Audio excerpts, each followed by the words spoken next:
Good morning. It's Monday, the 5th of November 2012. Welcome back, in fact, to UK Column Live from our Plymouth, England studios. I'm your host today, Brian Gerrish. With me in the studio is Mike Robinson, and we're going to be catching up on mainstream news and also trying to explain what we think is really now happening in Britain.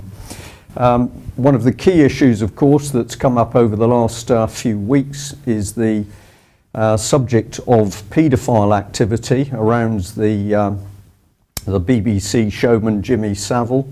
But of course this is now expanding into a major police operation, and the key point is that we're not just seeing that we have celebrities involved in the abuse of children. We're now seeing the tentacles spread across to names that are coming out of the woodwork in our own political establishment.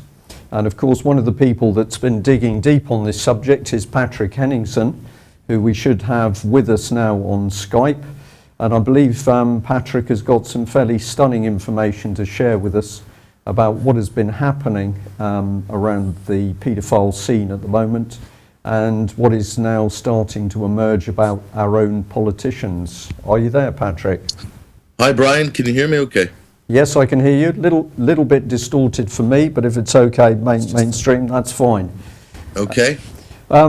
So, Patrick, what can you tell us? What's been going on over the last few days with regards to these the exposure of Jimmy Savile and the reports of paedophile activity, not only, of course, within the showbiz world of BBC, but also within mainstream political parties? Mm-hmm. Well, I think the biggest news was last Friday.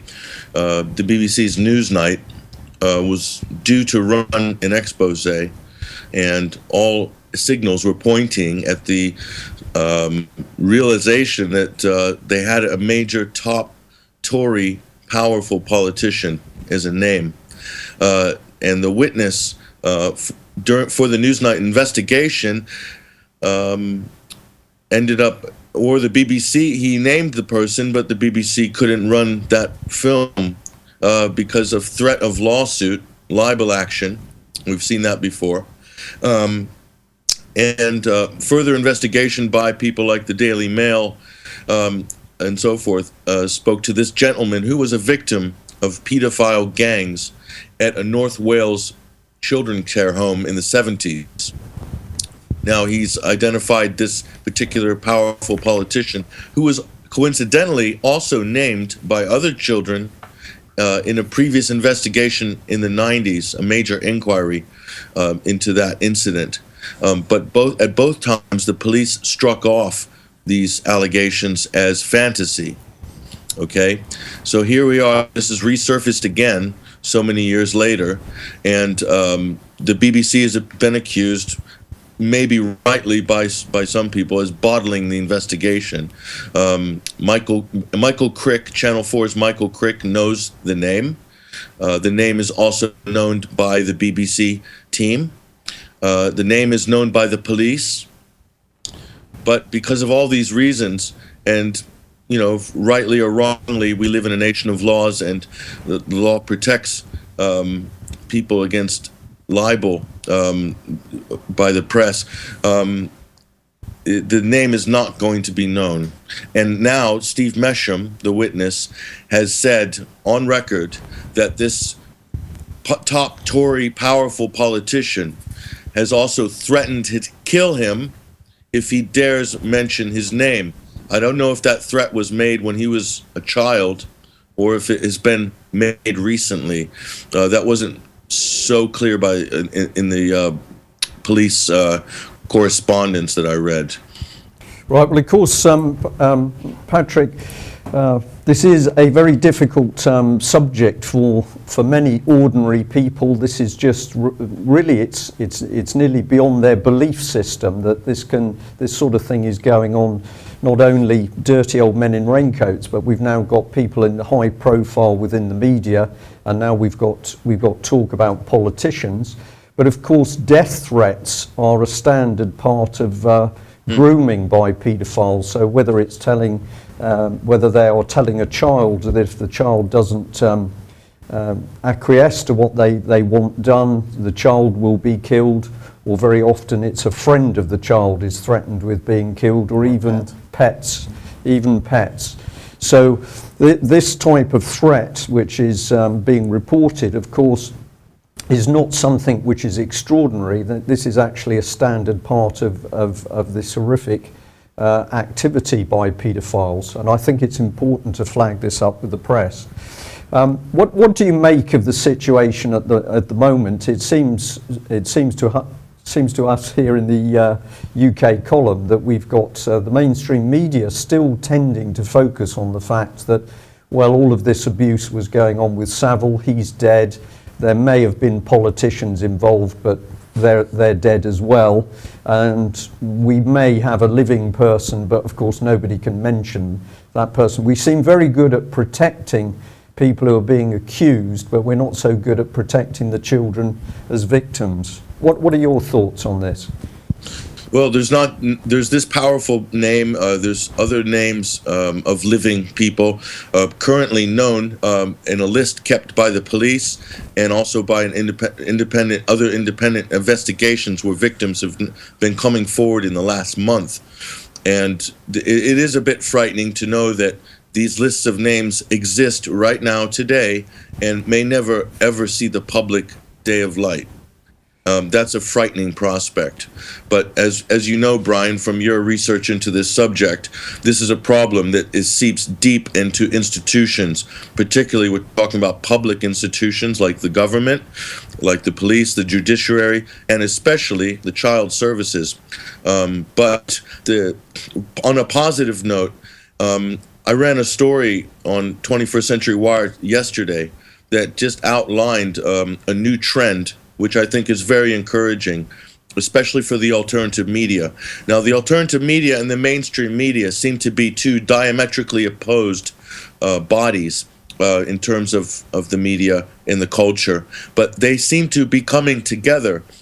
And the thing that's galvanizing the mainstream media and the alternative media now, because the alternative media is having to take notice of things that have appeared first in the alternative media and the research of a lot of people, particularly Bill Maloney, for one. But just recently, the Daily Express has taken the side of my website, 21st Century Wire, and the threats it's had from the Cabinet Office for publishing related material to this subject, and also has supported David Icke's allegations, which were years ago, about Jimmy Savile and Ed Heath, and also, and that really verifies the work of Bill Maloney, who was on your show on October 11th. Now, on that interview, Brian, on this show, the UK Column Live, Bill Maloney laid out a series of statements that seemed outlandish on October 11th, and yesterday morning appeared in almost every major newspaper.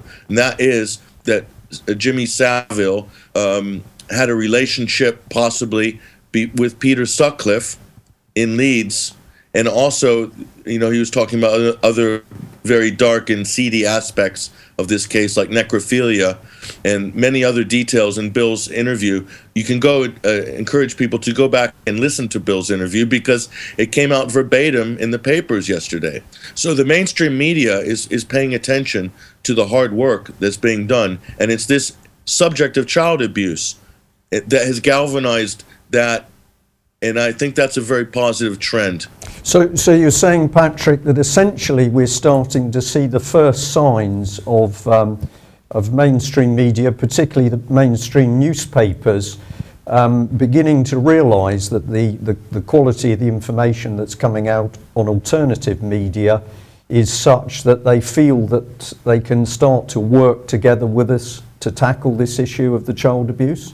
I think that is exactly what's happening, because there's no other issue like this. People can have political opinions and divisions and differences of tribal political camps on things like war, on things like the war on terror, on other sort of scandals. But this scandal, child abuse and pedophilia, it touches home to people, and it's a common ground that breaks through all these barriers. Right. And I have to really, really compliment the writer for the Express, who also has a blog in the Daily Mail. Her name is Sonia Poulton, and I encourage people to Google her. She wrote a very powerful article last week in the Express, and which takes what appears to me, this is the first time I've seen an unwavering stance laid down with a hammer. That she said we should not expect anything less than total eradication of institutional pedophilia in this country, and I applaud her for that, and I think other people should. There are good people out there in the mainstream press who do have strong ethics and values, and are not just chasing the latest ambulance or story of the day. That really have strong fundamental principles that can create common ground throughout society. It's really important that we take this issue very seriously and not just as a passing news fad. And it's not, Jimmy Savile is the tip of a massive iceberg. That's what Bill Maloney was saying. That's what David Icke was saying. That's what a lot of people in the alternative media were saying long before the mainstream press had managed to get their head around the depths of depravity surrounding this particular pedophile fixer, this particular pimp known as Jimmy Savile. Well, Patrick, thank you for that. So that there's no misunderstanding for our audience, it's the view of the UK column team that paedophilia is the control mechanism by which our senior politicians, members of the police force, and in some cases the judiciary are being controlled.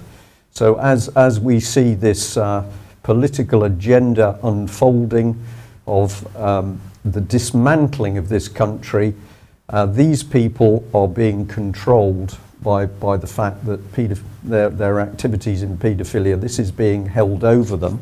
I'm just going to call up briefly three slides here. We've taken some reports from the Daily Mirror. This one is commenting, of course, on the fact that the BBC is now being faced with 29 sex assault claims. But I'm just going to pick out of this article. The Mirror is picking up on the fact that the police have apparently still not searched Jimmy Savile's seaside flat on a common sense. With a common sense view, that appears incredible. It's also pointing out that a mystery buyer is offering well over the price for the flat. But significantly, the Mirror here is pointing out that neighbours are reporting that Jimmy Savile used to hold a Friday morning club, which consisted of mainly police officer pals who met at his Leeds home, and they sometimes visited Scarborough. Now, this for the UK column is particularly important information because it dovetails in with not only what we have been discovering through our own research, but the fact that we have police officers across the country who have been reporting that when they have been investigating and trying to get the lid off paedophile rings, the moment they establish that there are people connected in positions of power and influence, particularly in higher levels of the police, the judiciary and political circles, their investigations are closed down. And I'm going to say here, could it be that what the Mirror is highlighting here is that the police themselves are embedded in these paedophile rings, which is why it's been so difficult to actually get the lid off them. I'll just follow this on with a second Mirror report, and this is where we're talking about Labour MP Tom Watson's revelations that a senior minister close to Maggie Thatcher was involved in paedophile activity.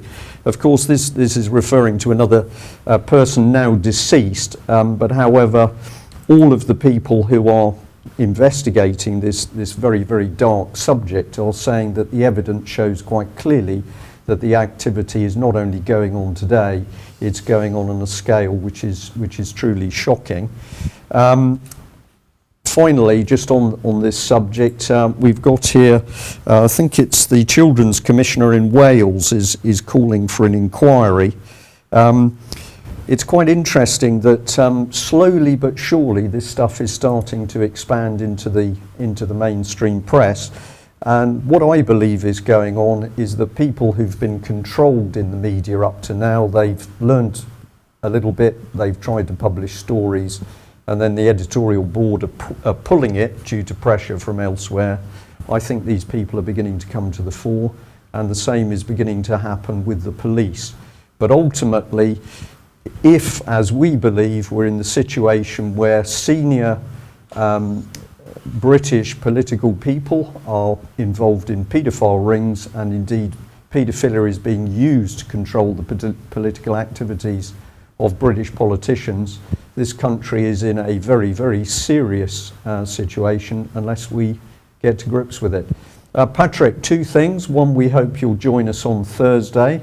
And second one is, what would you say, what would your view be on dealing with this issue of what's going on in the country around the abuse of children? What should we be doing, do you think? Well, I think it's a huge, people need to first come to grips and realize that this is a massive, massive institutional problem, and also to realize the reality that the child care industry, and it is an industry, and it's been an industrial farming industry regarding making vulnerable children available to predators and organized gangs of pedophiles at a very high price. Now, the cost of keeping a child in care in this country would be around £200,000 per year. That's a way in excess of the cost of a prisoner in Belmarsh at £30,000 a year. Okay, so it's a massive industry, such a big industry, in fact, that major investment banks and banks in this country are looking to acquire and invest in these child care homes because they're such profitable assets. So this puts the level of corruption so deep and so pervasive that if it's not looked into and perhaps completely overhauled, that this problem will continue to go on even after a line is drawn under a few dead convictions like Jimmy Savile, or perhaps another name that has been mentioned around is Sir Peter Morrison, and there's tons and tons of names. And the other thing I'm going to ask for, and I think this is very important, I'm going to call for, I would like the UK column also perhaps to consider calling for the lifting of the D notices that were slapped on by Tony Blair in 2002 under the guise of national security during Operation Orr, the transatlantic pedophile sweep conducted by the US and Britain.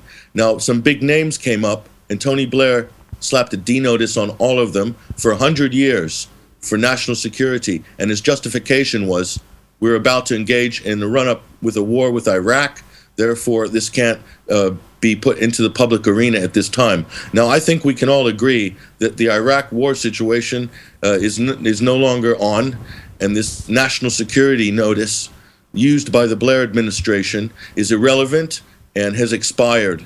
And it is in the public interest for people to know who these people are, because this is a real national security issue, Brian.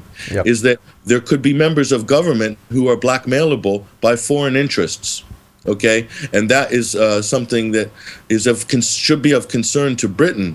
And Britain can be hamstrung if there are people in politics, in government, in high positions that are blackmailable because of their involvement in organized pedophile activity. And that's something I think we should consider. I don't think that's out of the realms of making a reasonable suggestion. So some people might disagree with me, but I believe that this is important. Well, I'm going to say some people may disagree with you, Patrick. I agree with you 100%. And we are very happy to state on air this morning, we've said it in other places, but we'll do it again this morning, that it is our opinion from our own research, plus the information we're getting from a wide range of people, that we are now seeing British political policy controlled by the use of not just the whip system to pull people into line, but in fact the key players are doing what they're doing because they are absolutely part of this paedophile situation. So my belief is that if we can encourage the police to do what they really should be doing and not to succumb to the close down on investigations, which has been seen repeatedly across the country, that if good policemen will stick with it, we will start to see the lid coming off this paedophile activities at the highest levels of the British establishment and government. And I think this is going to go a long way to starting to explain how we have got policy being made on a whole range of issues in this country, which just does not make common sense to ordinary people. These people are being blackmailed. I certainly believe that's the case. Patrick, if we can ask you to stay with us if you've got the time while we carry on through some other topics, and we'll invite you to comment if you're able to do that. Can you stay with us? Brian? Yeah. Okay, that's excellent. Well, I'm going to move on here to this subject, which ties in very nicely. The UK column put out an alert about a week ago for a lady called Holly Barker. This lady had been desperately trying to protect her child from abuse, and we've known Holly for some time, but roughly a week ago Holly called us very, very frightened because she had been sectioned, and in a number of telephone calls with her we have had the traumatic experience of hearing this very frightened lady being sectioned, being put into a psychiatric ward at Warnford Hospital, Oxford, and we are now very sure that actually she's being forcibly medicated. What is this mother's crime? Her crime is to have tried to protect her child from abuse, and of course in doing that this mother was starting to lift the lid on what she believed was a paedophile ring operating within Oxford. Now, interestingly enough, the UK column for a number of months, well, I think it's over a year now, in fact, has been reporting on very, very serious physical and sexual abuse at Oxford and Cherwell Valley College. This is on the doorstep of David Cameron's constituency. And despite all of the evidence put forward by students at that college and members of staff, absolutely no full investigation has taken place by the local Child Safeguarding Board or indeed Thames Valley Police.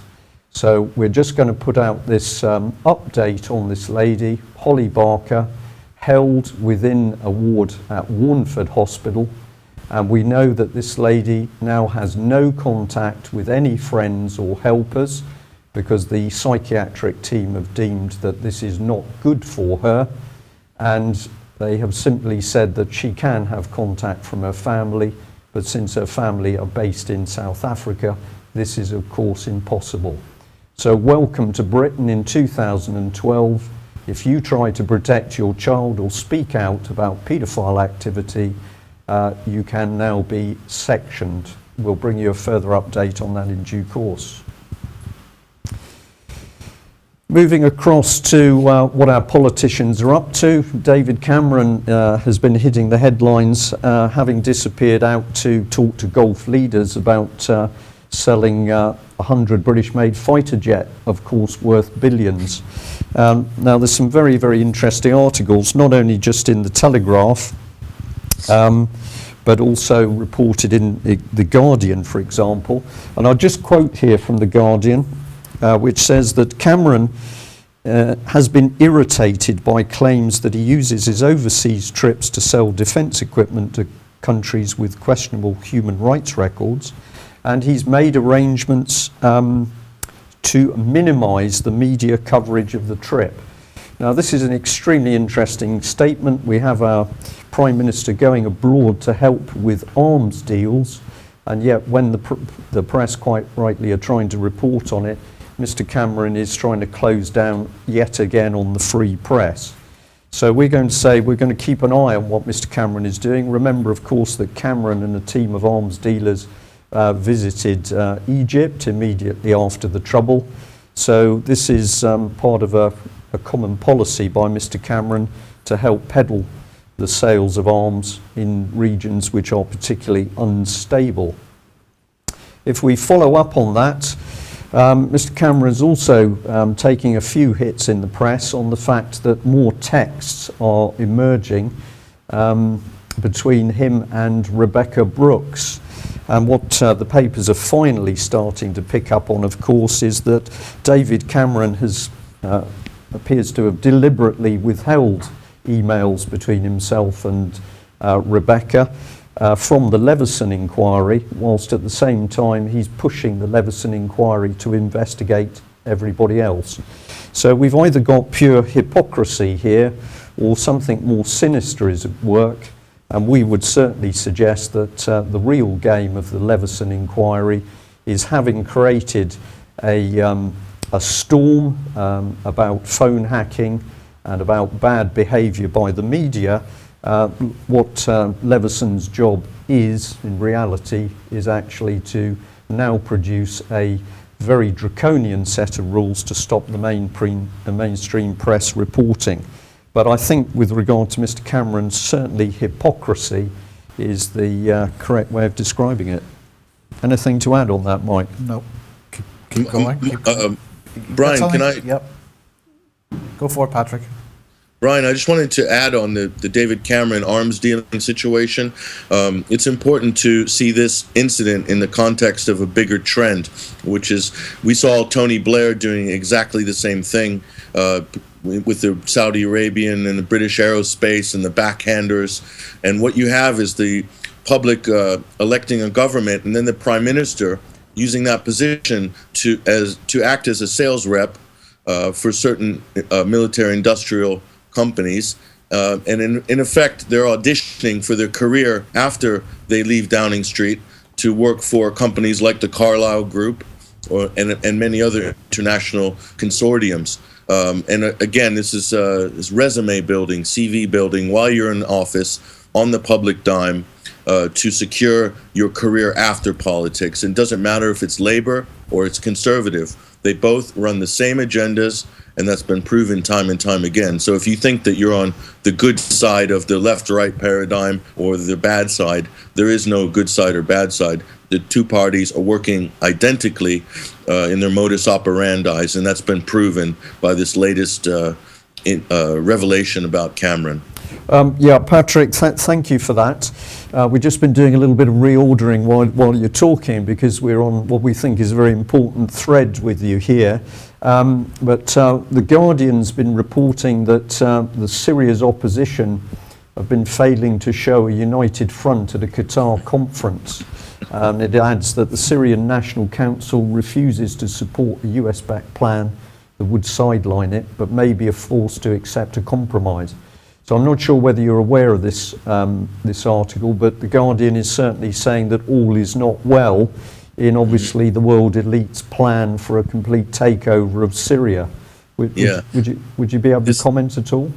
Well, when they first, when the West, the architects of the Syrian National Council, the main sponsors, individuals were Hillary Clinton and William Hague behind the scenes. And they hoped that by bolstering the Syrian National Council, which is a kind of illegitimate Vichy government held offshore in Paris, they would do exactly the same thing they did with Libya, with the Transnational Council, or the National Transition Council, sorry, in Libya, which they stuck into power, and it's been a complete disaster as a result. They're having a much more difficult time with Syria, with trying to construct their Vichy government that they will, in theory, put in place once they wreck and destabilize Syria and allow it to implode from within. And obviously, they're having trouble controlling their sort of ad hoc proxy guerrilla armies, which are being paid and funded from the West and from the Gulf states.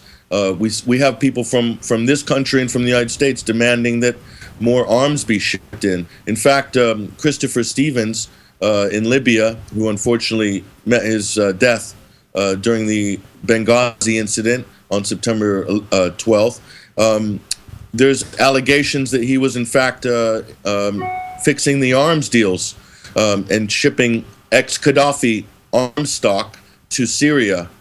And that's something that makes quite a lot of sense if you look at the situation in Libya and Syria and the fact that right now, today, the training camps outside of Misrata training Libyan terrorists to go over and fight in Syria, and that 90% of the foreign fighters in Syria right now are foreign fighters. They're not Syrians. Yeah. So there's nothing legitimate at all about the West backing the civil war in Syria and the Gulf states as well. This is a bigger war crime than Libya in a way, because of the complicity of all these parties and doing it in such an illegal and underhanded fashion. I think this country in the United States should be ashamed at how they're even carrying out this crime, international crime.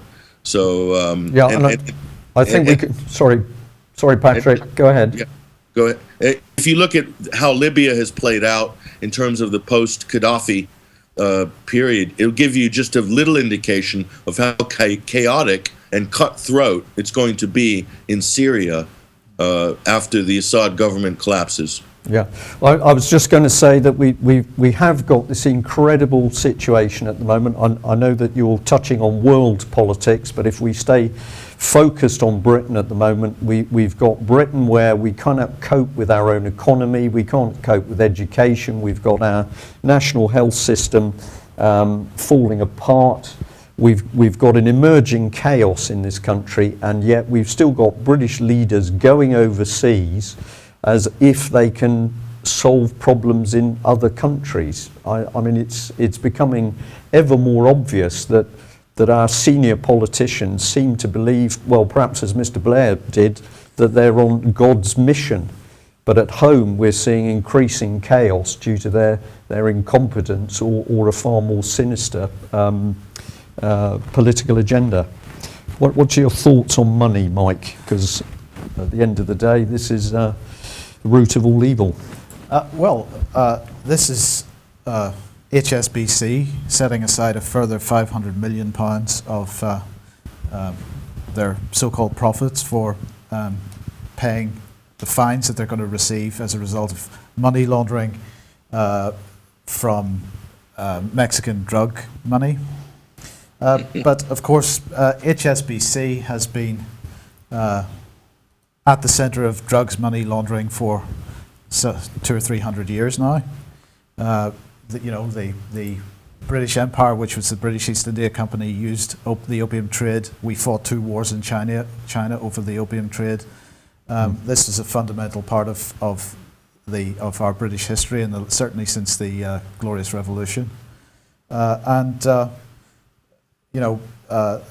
It's a fundamental part of the establishment, the elites of Britain for 200 or 300 years. And the HSBC, which is set up as the Hong Kong Shanghai Banking Corporation, was centrally involved in the Chinese opium trade, certainly since the end of the 18th century. Yeah.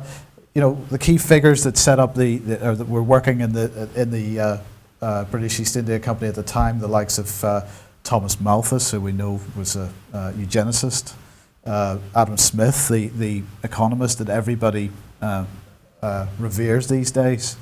But another key figure was Jeremy Bentham, who is considered by the Liberal Democrat Party to be absolutely a primary source of liberal thought.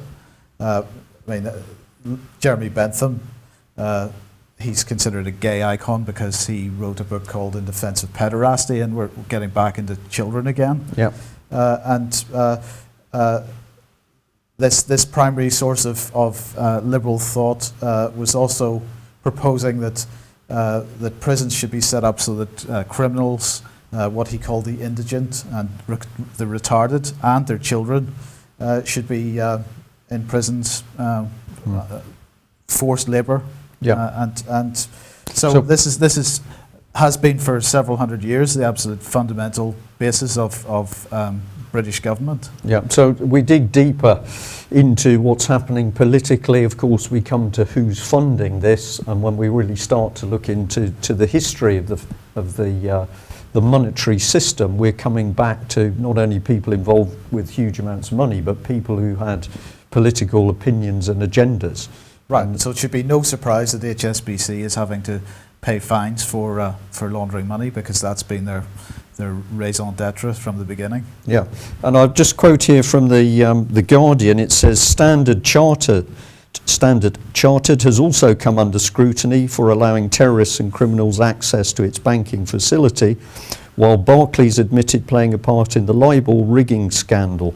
And of course, we would remind viewers that a gentleman called Marcus Agius, chairman of Barclays, has also been paid £48,000 for 27 days work a year by the BBC Trust. So not only have we got the BBC involved with paedophile activity and the abuse of children, but if we start to look at who is actually helping to control BBC reporting policy, we come straight back into not only the banking cartels, but via Mr. Chris Patten, common purpose supporting British politicians.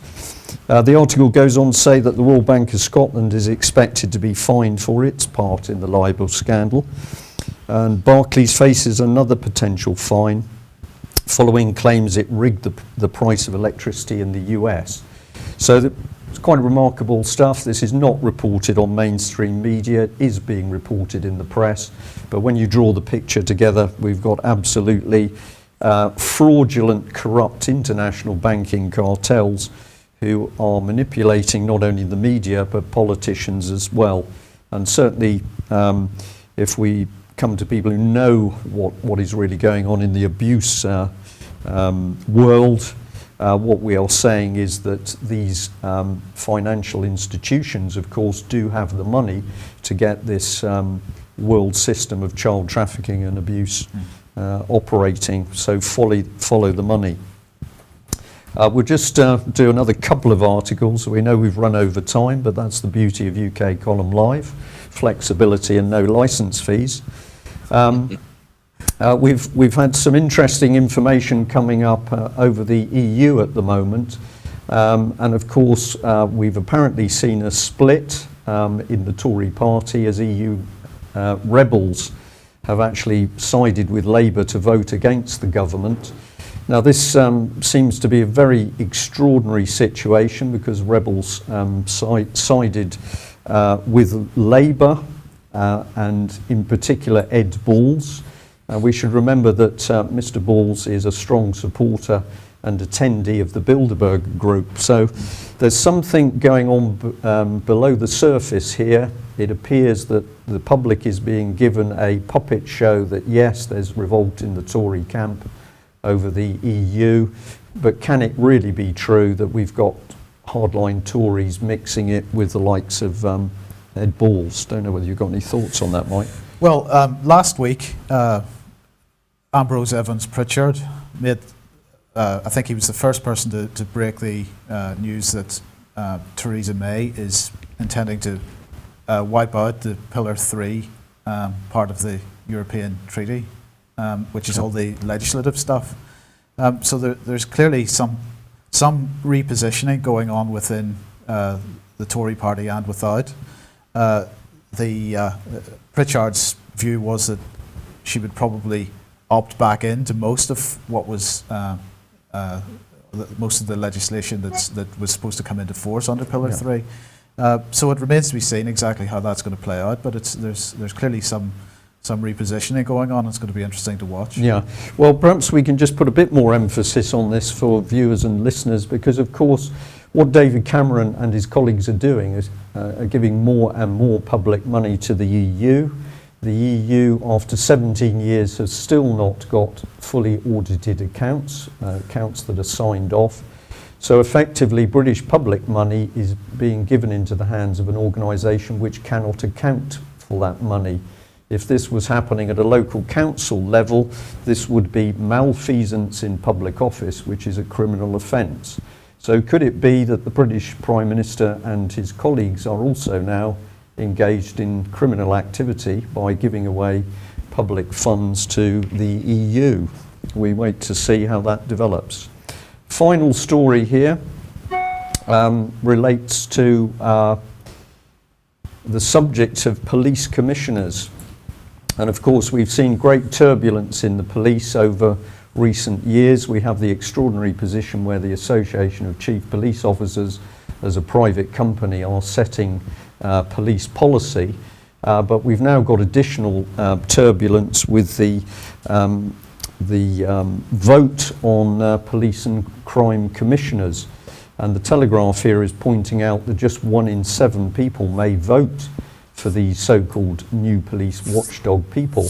But of course the truth of the matter is that in many areas there's been great suspicion over the quality of the candidates, or indeed their political leanings, with one candidate actually being financed from the US. What is interesting with the Telegraph article here is that one of the comments about people voting for this system has come from a member of ACPO, and that's the Chief Constable of Thames Valley Police, Sarah Thornton. And we would like to highlight that this is the very same lady who was head of Thames Valley Police, has absolutely refused to undertake a full and proper inquiry into the abuse of young teenagers at Oxford and Cherwell Valley College.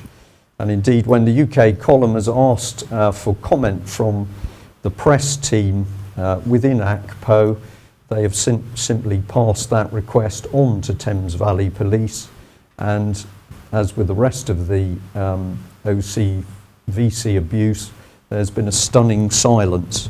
So this is really the quality of the top level of our police. They're involved politically, they're trying to advise us, but when we look at the quality of the people offering the advice, it doesn't seem to stack up. This whole this whole commissioner business has been a bit of a farce from the very beginning, with lots of candidates having to drop out from having criminal records in their past. But the key issue for me over the commissioner story is simply the fact that whereas previously we had the police committees in councils where we had elected representatives sitting and managing budgets and managing the police agenda, now this is going to be in the hands of a single person who notionally is elected every few years. Yeah. But of course, there's going to be very little accountability from this guy, because the only time from this position, because the only time that there is any accountability is the next time the election comes along. Yeah. It's placing a lot of power in the hands of one person. Absolutely. Patrick, I think you wanted to come in there.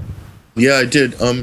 Look, this whole idea of police commissioners going sort of American style on organizing the police forces from the top down, I think if this is going to go in this direction, this country, and we can't stop it, one thing that people can do in their local constituencies is to demand publicly that these candidates must, because of the sensitivity of this position, must declare their membership into secret organizations, one of which would be Common Purpose. And I don't think that's a big request. I don't think that's a big ask. What's your thoughts on that, Brian? Well, of course, I would certainly like to see all Common Purpose graduates fully declared. The worst offenders at the moment for blocking information on Common Purpose people are not only local authorities, but our very own Cabinet Office, where Francis Maud MP, who's supposedly been the champion of transparency within the Conservative Party, has clearly helped block the release of information about Common Purpose people within the government, and particularly those who are now training our top civil servants. And he's also refused to release information on contracts and funding. So Common Purpose is certainly one. Of course, many people would also say that we still need to ask the Freemasons for full disclosure as to who they are. But of course we had, I believe it's Jack Straw, more recently, who has suggested that of course judges do not need to declare whether they are involved with this sort of activity. So we're well aware that people may be involved in clubs or societies which are not doing anything wrong. But of course, if you're not doing anything wrong, surely it's reasonable for the public to say, well, at least let us know which of the clubs you belong to. And I think Bilderberger would be another little club that should be fully disclosed to the public.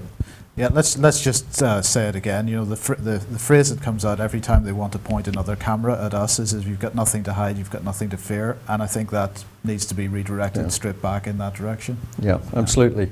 Okay, well, we've overrun for time, so we're going to end UK Column Live today at this point.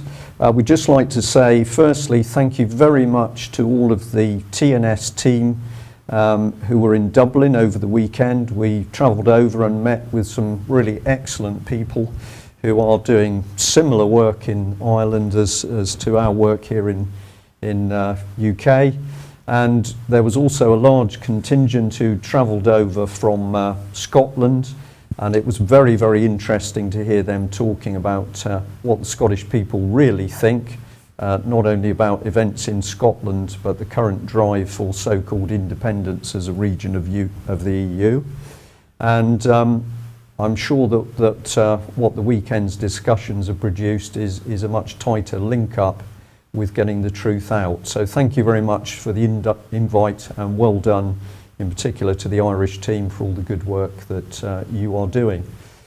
Finally, we'll advertise that we're looking to do an extremely in-depth show on Thursday, so that's the 2 o'clock show, where we're going to be looking at what's really happening with the subject of child abuse, and we're going to be looking at the evidence that child abuse is being covered up with the help of people at very high level, not only in the British government but also within the mainstream media, the BBC in particular. So do join us then. Thank you very much. Nice. Goodbye.